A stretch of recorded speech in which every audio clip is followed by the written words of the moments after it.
Welcome to Category Management Knowledge Group's course preview on Category Management on Limited Data. Category management practices and analytics are applicable for everyone in a limited data environment. In fact, almost every company out there has limited data in some areas of the business. You need to be more creative in data usage and not just poke holes in the data, or you'll always stay where you are. Many organizations have access to a robust data set, but still find themselves in certain limited data scenarios. And for other organizations, much of the data that we've covered in the program is not available within their industry. Here are the learning objectives for the full course. In this preview, we will only cover part of these objectives. Let's get started. Here are the 4 prerequisites for category management. And data is definitely one of the key success factors for category management. We will focus on data in this session. The category management continuum is important to consider in a limited data environment. Tier 1 is the platform-level solution and is most suitable when one or more of the following situations exist: limited data availability, limited resource and skill availability, limited experience with category management, low levels of collaboration between retailer and supplier, or low-level priority of the category from the retailer's point of view. Tier 1 relies more heavily on ad hoc research. Examples include consumer focus groups and insight studies, and retailer-scanned sales data with limited market information for benchmarking. Tier 2 is the intermediate solution, which builds upon the Tier 1 solution with stronger, fact-based analysis using a combination of market-level, household panel, and retailer data. Tier 3 is synonymous with an in-depth category management approach. It requires a robust dataset, dedicated resources, and a high level of collaboration. This tier ensures a consistent link between the category's strategy and the organization's overall strategy, as well as enhancing the understanding of and collaboration between retailers and suppliers. For retailers, not all categories should be classified in the same tier. The more important categories should be put in Tier 3, with more sophisticated data and analytical approaches, as well as more resources allocated to these categories. For suppliers, not all retailers will be classified in the same tier. Things like alignment to strategies, retailer relationships, sophistication of retailer, and size of retailer may play a role in which retailer that the supplier works with more strategically in category management. Data is obviously a key enabler of category management. Limited access to data may result in a limited category management approach within a category, channel, or a whole industry.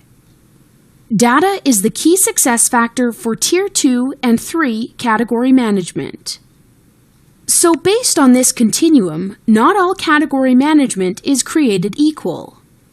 And there are different factors that define the level that an organization is at. If you are in a limited data environment, you should consider the level of sophistication that you will be able to bring to your organization in category management. When you are in a limited data environment, you have 2 choices. You can get frustrated and not maximize the data that you do have access to, and stay where you're at in terms of capability and category understanding. Or you can use the data and start generating new insights and ideas that ultimately drive share and profit for your organization. We'll walk through some examples of these opportunities in this course. This is a great way to consider change, risk-taking, or breaking out of your comfort zone. Something else that needs to be considered in category management is the sharing of data. This can raise 2 issues. Some retailers may not be willing to share data for fear of losing competitive advantage or due to a lack of trust. Overall, retailers can individually determine how they want to distribute and share scan data within a category with category advisors. Regardless of if it's through their own data sharing or through third-party data like IRI or Nielsen. Clearly, this is a sensitive area, particularly in industries that are relatively new to category management. Suppliers may also be hesitant or selective in what they share with retailers. They may spend millions of dollars on market research, which can be used for different purposes by retailers. Secondly, retailers need to see the benefit associated with sharing data. Increased category insights and strategic business decisions. Increased capability with less resources through outsourcing, competitive advantage, and so on. The trust is not typically given automatically, but usually develops over time. As we go through this course, remember that a certain level of trust for both retailers and suppliers is required to make this work. In the actual course, we walk you through a workshop intended to highlight the data gaps that you're experiencing at your desk, in your categories, or in your organization. Here's what the workshop looks like. In the full course, you will have fully accessible and printable documents to complete the workshop and take notes for your course. This page breaks out some of the key data sources available and what types of data can be pulled from the different data sources. As we go through this session on limited data, keep referring back to this page, which you should have filled out for the categories that you're responsible for, or in general for your retail organization. You may find some new ideas and ways to think about getting access to some of the key data sources. Make sure that you capture your ideas as they pop up, or you may forget some great thoughts. Take a few minutes now to review this grid and make some notes and highlights about where the data gaps are in your organization. There are several different areas where there may be limited data access. Almost every category, retailer, and industry experiences some level of gaps in their data. There may not be a lot of consumer data available, so how do you tap into understanding the consumer? Market data may not be available, meaning that there are no benchmarks for retailers to compare themselves to. Retailer POS data may not be available for suppliers, or retailers may have systems that limit their data views. And finally, information on the tactics may be limited based on the way that your organization tracks their data. You may not have access to pricing, promotion, shelving, and/or product assortment data. We will walk you through each of these examples and review some details on how to deal with each of them. Can all of your limited data issues be addressed and solved? No, but hopefully we can give you some new ideas to start working more effectively with the data that you've got, or could get. First of all, consumer data. As you know, in category management, we need to get a better understanding of target consumer and target shopper. Without access to consumer data, it makes it difficult to understand or focus on the target consumer. Some less traditional consumer data sources do exist to understand the overall target consumer, as well as the brand and category consumer demographics. There are some great options or enhancements to the more traditional consumer panel data that's available in some industries. You've probably heard about shopper-centric and consumer-centric insights. There's also location-intelligent analysis. We'll review both of these examples in some separate slides. Consumer surveys, which may be via mail, the internet, or through loyalty programs, can be another impactful way to understand the consumer. And if retailers have a loyalty card program of some type, and in some markets there may also be credit card demographic information available as well, consumer information is typically available in there as well. Let's look at some examples. First, let's understand what consumer and shopper-centric means. Did you know that over 50% of purchase decisions are now made in-store? In the good old days, shoppers were trusting and easy to reach. There was also limited competition. In this environment, big brands won, big media worked, and traditional research was very effective. But there's been a paradigm shift, driven by the multiple and blurring channels, more than 1 million SKUs in the industry, and much more sophisticated retailers. The big challenge for retailers and suppliers is to determine how to influence that 50% of decisions made in store and how to capitalize on impulsivity through strategic in-store influences. The complexity is in understanding the purchase decision, and this is based on pre-store and in-store insights. First of all, there is a need to understand who the consumer is, the one who's actually using and/or consuming the products. How are these consumers segmented based on their needs? Next, there's a need to understand the shopper, the one who's going to the store to shop, for themselves and for others in their household. From the consumer and shopper pre-store insights, it's easier to understand the pre-trip shopping decisions that are made. Things like channel retailer selection, departments visited, planned category purchases, and planned brand purchases. So that's where 50% of the decisions are made. Next, when the shopper is in store, it's important to understand the unplanned retailer and department visits, category purchases, and brand purchases. How is the shopper making the other 50% of decisions in store?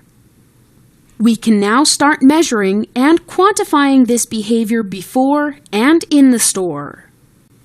Because of all this focus on the consumer and shopper, a new internal and external model is required that is consumer and shopper-centric.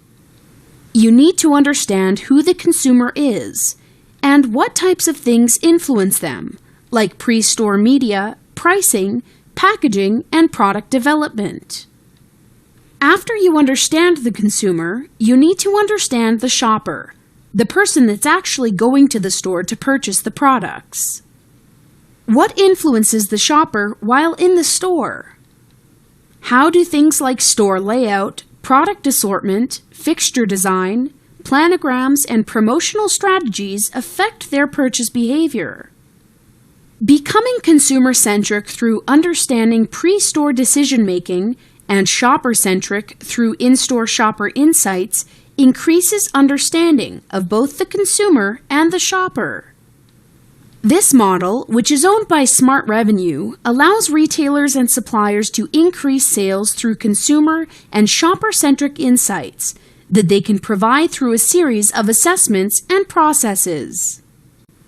We've now given you a preview of our certified course on category management on limited data, which will help your organization maximize usage of the data that you do have access to. There are many options for you to choose from if you're interested in purchasing this course. The online course is available for purchase through Our House, which is Category Management Knowledge Group's state-of-the-art online training center. If you'd prefer, we can also run a private webinar for up to 200 people for a cost of $3,000, or a live session at a national or team meeting. Or if you're from a larger organization where many people would want to access the course, we can also make the course available for your use within your own internal learning management system. Your choices are limitless.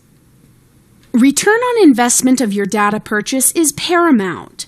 For the millions of dollars some organizations spend on data, you want to know that the data is being optimized and maximized. Purchasing data gives your organization facts and data, but you shouldn't allocate your whole budget to data. By adding in software and reporting tools, you're providing them with information. Usually, this requires additional budget dollars to pay for the software and tools. For many organizations, the data and software comes with training, And unfortunately, many believe that training is enough to develop skills to properly use data, but it's not. You need to provide applicational training that will help your organization move from data to insights and teach them how to then turn those insights into action. Not only category management needs to have these skills, sales, marketing, space management, and other departments require these analytic skills to make more strategic and fact-based decisions in their roles. And to move to breakthrough insights, the right analysis at a much deeper level needs to be done. This is where the specialists do their work, where category management and shopper marketing can complete the in-depth analysis to find those breakthroughs.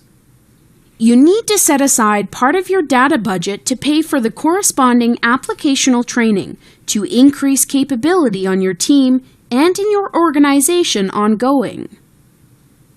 This will help you increase data return on investment and, more importantly, move your organization to a more strategic and fact-based approach. At Category Management Knowledge Group, we can work with you to create solutions that will help you move your organization to a more strategic, fact-based place with increased return on investment for data purchased. So, where do you go from here? If you're interested in purchasing the certified course or working with us to help you determine multifunctional training opportunities for your organization that will ultimately lead to increased return on your data investment, please contact us.